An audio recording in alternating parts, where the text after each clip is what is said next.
Well, let's get the view now. Look at the opinion pages of today's newspapers.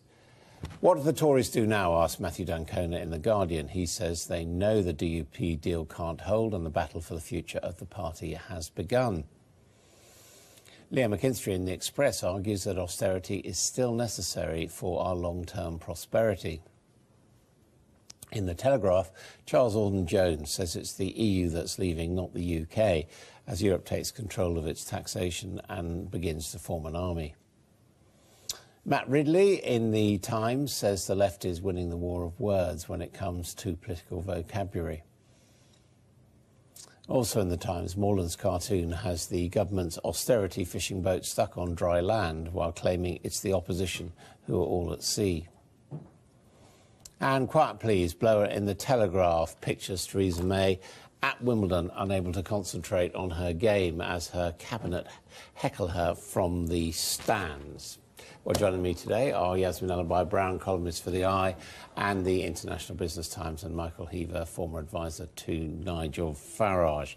Welcome to you both. Well, let's talk a little bit about the right language on the right, whether they're being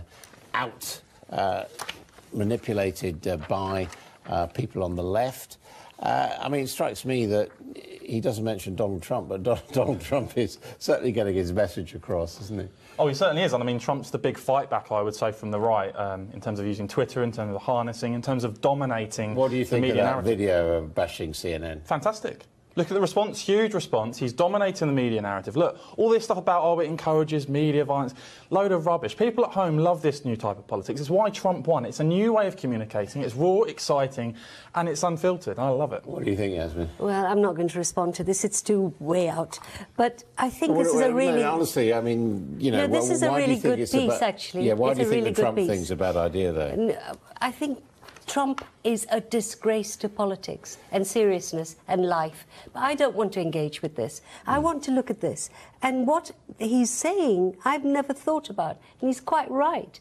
That the way the left has made some vocabulary really appealing. Things like bedroom tax, exactly, they were good at that. But I don't think he's right in saying that the right has been all rubbish at it. Because remember when they talked about benefit scroungers, it even appealed to those who were on benefits.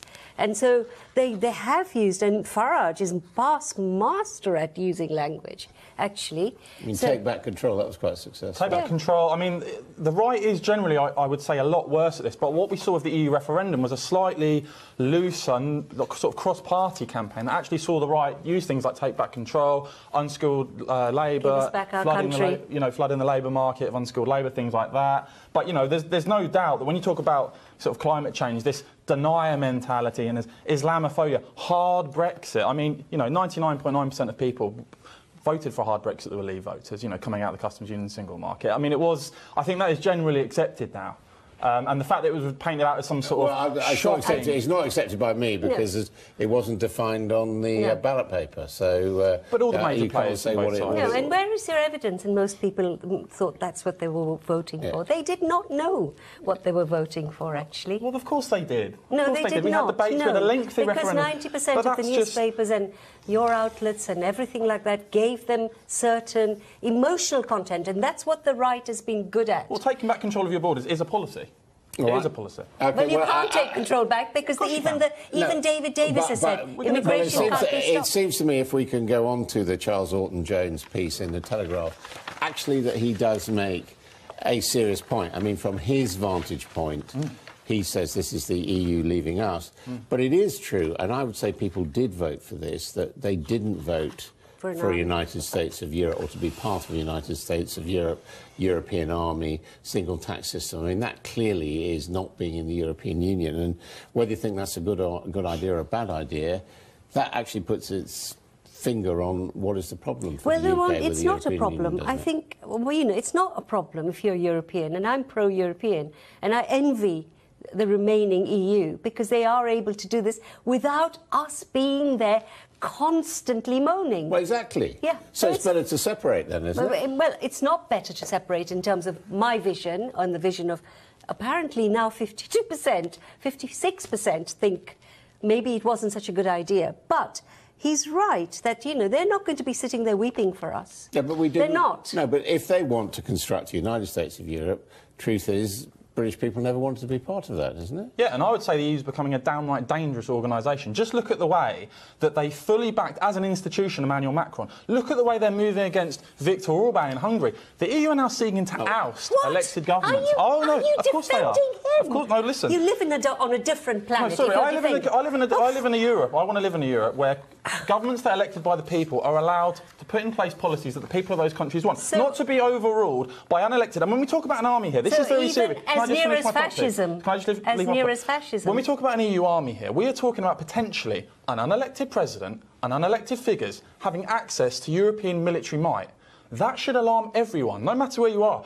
How can you have military capability in the hands of presidents in the EU that aren't accountable to anyone? This is a very dangerous way. That's how NATO works. That's how NATO works. We opt to a certain extent. But this is going to be pushed on top. Well, no, but those countries are opting in. You can't say that. They will end up saying, you join the EU army or leave. This is the tactic now to bully people. They don't want another Brexit. How do you know? Because they want to evidence that that's what they're going to do. Because they want to stop another Brexit happening. They think military entanglement. They think military entanglement is the way to stop a further break of the EU. I know. They're going to push for it. And that's what they're going for. I know fake news is very fashionable. What's fake about what I've just said? You haven't shown us that that's what they're going to do. Of course it's what they're going to do. Well, that's not evidence. That's not you sitting here telling us, of course, that's what they're going to do. People can opt in, people can opt out. You don't know. No, they can't opt out.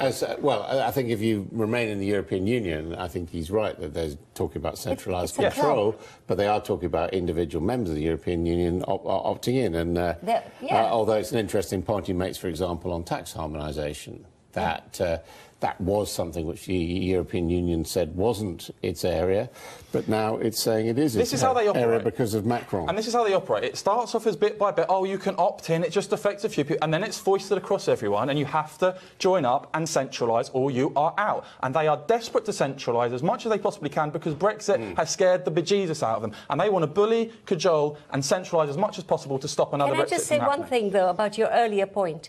Democracy got Hitler elected. Never forget that there are people who sometimes who get elected are absolutely undemocratic, and that goes for Hungary. So you want the EU to start ousting elected Hungary is not a good example for your argument. Don't shout. I'm not shouting. I'm telling you, there are elected governments across Europe that the EU is now trying to oust. Do you think that's healthy?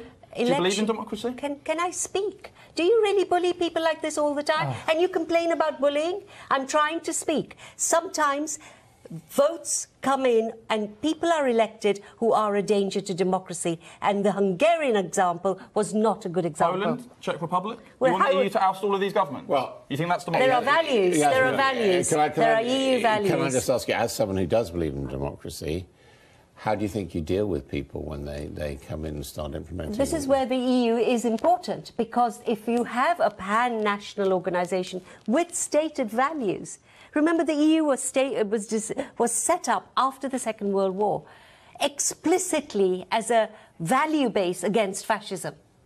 So if fascists get in, I'm very pleased we have the EU to say this is not acceptable. So that's it, no more democracy in Europe. The EU is going to decide who runs all the countries, and if they don't like the government, but do you accept that there are common values which we have as Europeans, whether in the European Union or not, and that we should all stand up for them? Yeah, absolutely. I think there are European values, but I think those values lie within the people. And I think we've seen recent polls from Pew Research Centre show that EU values are being massively rejected by the European people. You know, open borders, the migrant crisis, the Euro's been a complete fiscal disaster. These so-called EU values are not the values of the European people. They're the values of the elite at the top. They're being rejected, and that is why the EU, as an organisation, isn't going to last too much longer. French did just vote for Macron, though, didn't they? And he's the driving force behind the army and the But we've also seen tax harmonisation. But we've also seen record low turnout in France. I think a lot of people in France are completely giving up on the political system. Not in the first round. He won with over 80%. Well, the recent elections he's just had, that you've seen that he's... OK. Yeah. Well, we look forward to speaking to you both in the next hour.